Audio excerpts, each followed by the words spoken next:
أعوذ بالله من الشيطان الرجيم. بسم الله الرحمن الرحيم. أأنتم أشد خلقا أم السماء بناها رفع سمكها فسواها وأغطش ليلها وأخرج ضحاها والأرض بعد ذلك دحاها أخرج منها ماءها ومرعاها والجبال أرساها متاعا لكم ولأنعامكم صدق اللہ العظیم. سورہ النازعات کی آیت نمبر 27 تا 33 آپ کے سامنے تلاوت کی. ان آیت کے اندر اللہ تبارک تعالیٰ ارشاد فرما رہا ہے اَأَنْتُمْ أَشَدُّ خَلْقًا أَمِ السَّمَاءُ، کیا تم لوگوں کی تخلیق زیادہ سخت کام ہے آسمان کی؟ تم تو 6 فٹ کے انسان ہو، آسمان کتنا بڑا ہے جس کی وسعت جو ہے تم سوچ بھی نہیں سکتے اس کی کتنی وسعت ہے. بناہا، اللہ نے اس کو بنایا، اس کی چھت خوب اونچی بنائی، اس کا توازن قائم کیا. وَأَغْطَشَ لَيْلَهَا وَأَخْرَجَ ضُحَاهَا، اس کی رات کو ڈھانکا، اس کا دن نکالا. وَالْأَرْضَ بَعْدَ ذَلِكَ دَحَاهَا، اس کے بعد زمین کو بچھایا. أَخْرَجَ مِنْهَا مَاءَهَا وَمَرْعَاهَا، اس سے اس کا پانی اور چارہ نکالا. وَالْجِبَالَ أَرْسَاهَا، اور پہاڑ اس میں گاڑ دیے.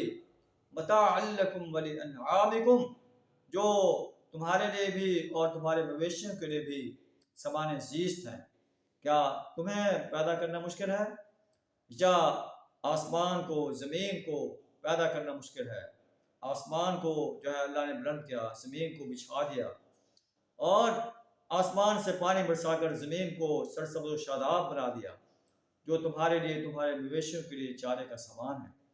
کیا وہ اللہ جو اتنا بڑا آسمان بنا سکتا ہے، اتنی بڑی زمین بنا سکتا ہے، اس میں پہاڑوں کو گاڑ سکتا ہے، آسمان سے پانی برسا کر بارش برسا کر تمہارے لیے نباتات پیدا کر سکتا ہے، کیا وہ تمہارے جیسے 6 فٹ کے انسان کو پیدا کر کے پھر موت دے کر دوبارہ زندہ نہیں کر سکتا اور اس سے اس کا حساب نہیں لے سکتا کہ اس نے اپنی جوانی کہاں صرف کی، اس نے فرصت کے لمحات کہاں صرف کیے، اس نے مال کہاں سے کمایا اور کہاں خرچ کیا؟